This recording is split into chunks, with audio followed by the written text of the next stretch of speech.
Xin chào các bạn, chào mừng các bạn đến với kênh Thông tin người nổi tiếng.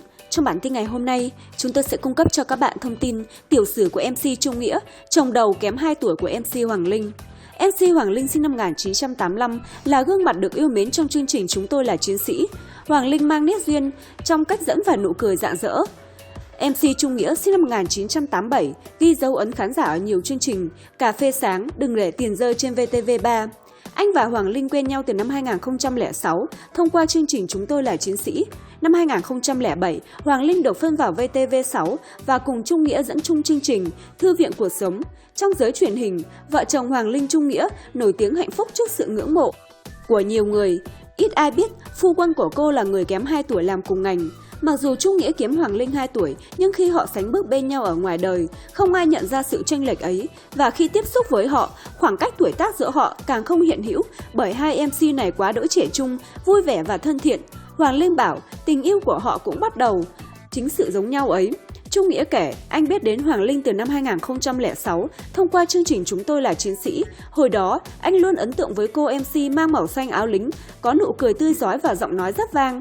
Năm 2007, từ chỗ là người chơi game show kết nối trẻ của VTV6, Trung Nghĩa được nhận vào làm cộng tác viên với kênh truyền hình dành cho giới trẻ này trong một số chương trình. Thế rồi một năm sau, Hoàng Linh cũng được phân vào VTV6 và cả hai có dịp dẫn chung chương trình Thư viện cuộc sống. Hồi đó cậu em Trung Nghĩa đã phải lòng bà chị Hoàng Linh, nhưng vì còn e ngại nên chưa dám bày tỏ. Mãi đến khi Trung Nghĩa rời VTV6 về làm dẫn chương trình cho một đài truyền hình khác, cả hai mới có nhiều cơ hội trò chuyện, giao lưu. Cảm nhận thấy tình cảm của mình dành cho Hoàng Linh là hoàn toàn chân thật, Trung Nghĩa mới dám ngỏ lời hẹn hò gặp gỡ. Lần hẹn hò đầu tiên cả hai quyết định đi xem phim. Thật thú vị là trong buổi hẹn hò đầu tiên, khi cả hai chúng tôi xem phim thì lại xem đúng bộ phim Anh là số mấy. Phim kể về một cô gái đã trải qua 20 mối tình nhưng vẫn chưa tìm được tình yêu đích thực của đời mình. Cô quyết định sẽ dừng cuộc phiêu lưu tình ái của mình để kết hôn với chàng trai thứ 21.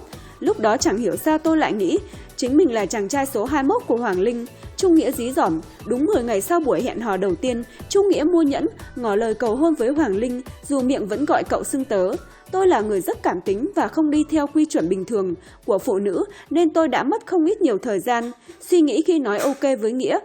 Trước đó, khi tiếp xúc với anh chàng này, tôi cũng có cảm nhận anh ta là một người tốt và mình nên lấy chồng vào thời điểm này.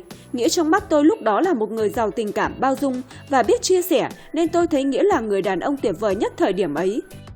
Tất nhiên, khi cưới rồi, hình ảnh đó tuột dốc dần, không giống với hình ảnh của bạn ấy lúc đầu xuất hiện trong cuộc đời tôi nữa, Hoàng Linh hài hước. Còn Trung Nghĩa trong thời gian yêu nhau, Hoàng Linh đã cho anh một cảm nhận đủ mùi gia vị, bùi ngọt đắng cay, hạnh phúc giận hờn của một người đang yêu. Trung Nghĩa có cảm giác Hoàng Linh như một đồ thị hình sin, có điểm đáy và có cả điểm đỉnh. Có những lúc Nghĩa tưởng chừng như mình thành công trong việc cưa đổ cô nàng, nhưng cũng có những lúc bị rơi xuống hố sâu tuyệt vọng. Và đã có rất nhiều lần cả hai nghĩ đến chuyện chia tay. Thậm chí, Trung Nghĩa còn nghĩ nếu không đi đến hạnh phúc thì có thể khó nhìn mặt nhau. Ngay cả hai đem thiệp cưới đến mời bạn bè đồng nghiệp, ai cũng ngỡ ngàng choáng ngợp vì không hiểu sao họ lại đến được với nhau. Cưới xong, Trung Nghĩa quyết định trở lại VTV, cộng tác để tiện bề chăm sóc cho tổ ấm nhỏ của mình. Cưới xong, cả hai dọn về sống chung với bố mẹ chồng được 3 tháng, thì ông bà phải đi nước ngoài làm nhiệm kỳ. Cả hai quyết định không sinh em bé, mà dành một thời gian để trải nghiệm cuộc sống hôn nhân với vai trò vợ chồng. Đến tháng thứ 8, Hoàng Linh có bầu, mọi thứ vẫn diễn ra hết sức bình thường, nên cô không cảm nhận được gì về chuyện sinh đôi. Sau Tết năm 2013, khi đi siêu âm kiểm tra định kỳ, cô mới tá hỏa khi được bác sĩ thông báo mình đang mang thai đôi. Lúc tới phòng siêu âm, bên cạnh tôi cũng có một thai phụ đang siêu âm, nên khi nghe bác sĩ bảo tim thai 1, tim thai 2, tôi nghe giật mình hỏi, ôi chị ơi, 1, 2 là thế nào nhở? Bác sĩ ngạc nhiên bảo, em sinh đôi mà không biết à? Cảm xúc của tôi lúc đó thật khó tả, nhưng tôi không bộc phát ngay. Xong xuôi mọi thủ tục, tôi đi ra ngoài nhìn thấy Nghĩa, ngồi đó bỗng nước mắt tôi trào ra, một cảm giác lo sợ xâm chiếm mọi suy nghĩ của tôi. Thử nghĩ xem, nếu tôi từng làm mẹ một lần đã đành, đằng này tôi chưa từng làm mẹ, mọi thứ đang lạ lẫm, bỗng nhiên là mẹ của 2 đứa trẻ, tôi thấy lo lắng khủng khiếp. Thấy tôi như vậy, Nghĩa hỏi, sinh đôi à? Sở dĩ Nghĩa hỏi vậy là vì Nghĩa có gen sinh đôi, ông bà nội của Nghĩa cũng sinh đôi 2 cô của Nghĩa, Hoàng Linh kể. Con so mà lại sinh đôi nên Hoàng Linh cảm thấy khó chịu. Những ngày tháng cuối của thai kỳ, cô hoàn toàn phải ngủ ngồi. Mặc dù vậy, cô vẫn đi làm, đến gần ngày sinh mới nghỉ. Vì sinh mổ nên khoảnh khắc đón chào 2 thiên thần ra đời, Hoàng Linh vẫn nhớ như in. Cậu anh ra trước, cậu em 1 phút, nặng 2,5 kg, còn cậu em nặng 3 kg. Lúc bác sĩ bé bé lại gần, nhìn thấy bằng da bằng thịt mà Hoàng Linh không kìm được nước mắt. Cậu anh được đặt tên là Minh Tuệ, tên gọi ở nhà là Gato, cậu em là Minh Trí, tên gọi ở nhà là Bon Bon. Cả hai bé nay đã gần 15 tháng tuổi, nặng gần 14 kg. Điều đặc biệt là trong khi cậu ấy biết lẫy trước thì cậu em biết đi trước. Cậu anh biết gọi ba trước thì cậu em lại biết gọi mẹ trước. Cậu anh có vẻ rất tinh danh và hay ăn hiếp em thì cậu em lại tỏ ra là người từ tốn biết nhường nhịn. Đặc điểm chung của hai anh em là rất thích nhảy, cứ hễ bố mẹ mở nhạc là hai cu cậu nhún nhảy theo rất mê say. Thường xuyên xách vali cho vợ đi công tác. Từ khi có con, Hoàng Linh thấy rõ mọi suy nghĩ của mình trước kia rất nhiều. Bao nhiêu cảm xúc và thời gian đều dành cho con hết. Càng vất vả chăm con, cô càng thương bố mẹ mình hơn vì cảm nhận rõ rệt những khó khăn mà mẹ đã từng đi qua để nuôi hai chị em khôn lớn. Cô cũng cảm thấy may mắn khi Trung Nghĩa là một người rất chiều vợ yêu con và biết chăm sóc gia đình. Nghĩa đã từng khiến Hoàng Linh phải mắt chữ O, mồm chữ A khi lần đầu tiên thấy tủ quần áo được sắp xếp như một cửa hàng thời trang cao cấp, và ngạc nhiên hơn khi chứng kiến lần đầu tiên Nghĩa thay tã cho con nhưng rất chuyên nghiệp. Mấy tháng đầu mới sinh con, vì sinh mổ nên Hoàng Linh không được làm nhiều việc mà phải phó mặc mọi thứ cho hai bà mẹ và chồng. Không chỉ chăm con rất chu đáo, Trung Nghĩa còn biết chia sẻ với vợ những điều nhỏ nhặt. Nghĩa là một ông bố yêu con, rất biết chia sẻ với vợ, không có việc gì Nghĩa nề hà hoặc không làm được. Đặc biệt, Nghĩa hơi kỹ tính trong ăn uống, ví dụ tôi mà đói thì chỉ cần úp bát mì, thả vài cọng hành là ăn được, nhưng Nghĩa phải đi làm hành khô, xào tí thịt, cắt tí hành rồi mới ăn. Tuy nhiên thời gian gần đây, Nghĩa tự nhận thấy mình đã bừa bộn, luộm thuộm và không còn sạch sẽ như trước. Có hôm bạn ấy đi làm về cởi áo ra rồi vắt luôn trên ghế, không thèm bỏ vào máy giặt. Tôi toàn phải tự đi cho vào máy giặt, gấp gọn gàng xếp vào tủ. Tôi không hiểu vì sao mình lại gọn gàng ngăn nắp kỳ lạ như vậy, Hoàng Linh ngại ngùng chia sẻ. Trong mắt Trung Nghĩa, từ ngày có con, Hoàng Linh vốn dĩ đã sống đơn giản, nay lại càng ít quan tâm đến bản thân hơn, vì dành nhiều thời gian cho con hơn và cũng đằm thắm hơn.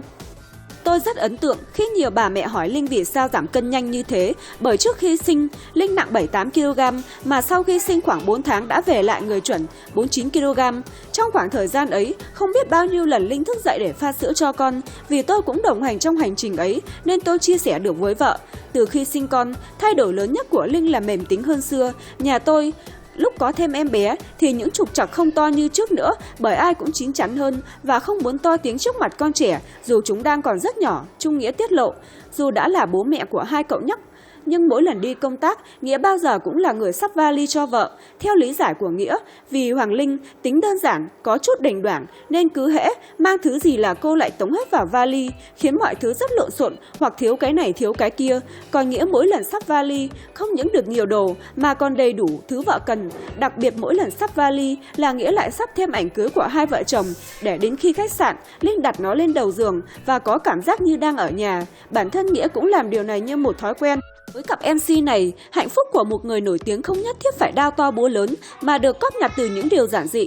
Điều quan trọng nhất với họ chính là sự tôn trọng lẫn nhau trên cơ sở bình đẳng và xem mọi thứ phức tạp thành những thứ đơn giản để mái ấm luôn tràn ngập tiếng cười.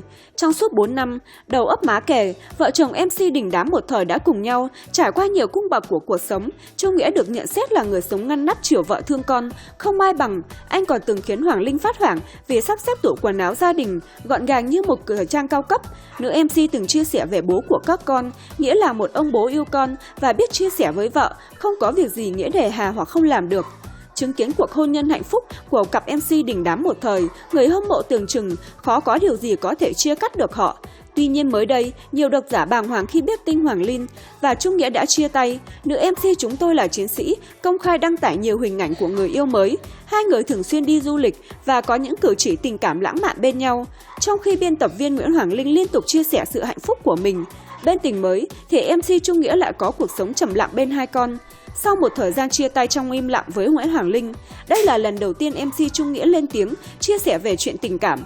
MC Trung Nghĩa cho biết từ khi chia tay, mình chọn im lặng vì không muốn mang chuyện đời tư lên mặt báo, bởi vì xét cho cùng, tương lai của những đứa con là điều quan trọng nhất với mình. Nhưng hôm nay, mình quyết định lên tiếng chỉ vì không muốn mọi người tiếp tục hiểu sai và đào bới chuyện gia đình của mình. Thứ nhất, từ khi ly thân đến khi chính thức chia tay và đến tận bây giờ, mình là người trực tiếp chăm sóc và nuôi nấng hai bé. Mình và Hoàng Linh thống nhất với nhau là con sẽ về thăm mẹ và ông bà ngoại vào mỗi cuối tuần, và mỗi khi mình phải đi công tác, không thể có mặt ở Hà Nội, thì mẹ Hoàng Linh sẽ là người trực tiếp chăm sóc hai bé. Thứ hai, chuyện riêng của mình cũng như chuyện riêng của Hoàng Linh, mong mọi người tôn trọng, đừng tam sao sắt bản, suy cho cùng thiệt thòi nhất là hai đứa trẻ. Có thể thấy, từ sau khi đường ai nấy đi, MC Nguyễn Hoàng Linh liên tục chia sẻ những hình ảnh hạnh phúc bên tình mới. Thậm chí, cô còn khoe ảnh bạn trai thân thiết bên hai cậu con trai. Trong khi đó, MC Trung Nghĩa thường xuyên chia sẻ niềm vui bên hai con. Đối với anh, mỗi buổi sáng được nhìn thấy hai con đang ngủ, được đưa các con đi học đi chơi là điều vô cùng hạnh phúc. Dù đã đường ai nấy bước, nhưng Trung Nghĩa và Hoàng Linh vẫn tìm được tiếng nói chung trong việc dạy các con. Đặc biệt anh còn rất ủng hộ vợ cũ, có người mới. Con cái không phải là đối tượng chúng ta cấm đoán. Nếu điều tốt đẹp nhất đến với con thì phải để chúng tận hưởng. Linh tìm được người tốt ở bên cô ấy là điều đáng mừng. Khi bố mẹ đã không còn chung sống, cần phải tạo môi trường tình cảm nhất, không nên ngăn cấm. Dù không còn chung một mái nhà, nhưng chúng tôi vẫn có chung tiếng nói, luôn bàn bạc lắng nghe nhau trong việc chăm sóc con.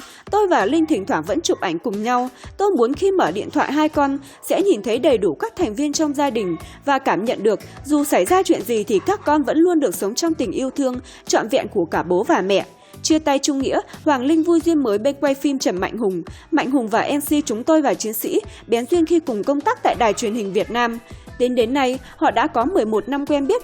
Tháng 7 vừa qua, Linh Hùng xác nhận chính thức là vợ chồng hợp pháp trên giấy tờ, dù chưa từng làm đám cưới. Về phía Trung Nghĩa, kể từ khi chia tay Hoàng Linh, anh được cho là vẫn lẻ bóng đi về. Trên Facebook, ngoài chia sẻ về công việc thì MC con đường nghề nghiệp phần lớn khoe những khoảnh khắc hạnh phúc, vui đùa chăm sóc hai con. Trong một chia sẻ, khi được hỏi về chuyện bắt đầu cuộc sống với một người phụ nữ mới, MC Trung Nghĩa cho hay tình cảm là nhu cầu quan trọng trong cuộc sống, nhưng với tôi, quan trọng phải đúng người đúng thời điểm.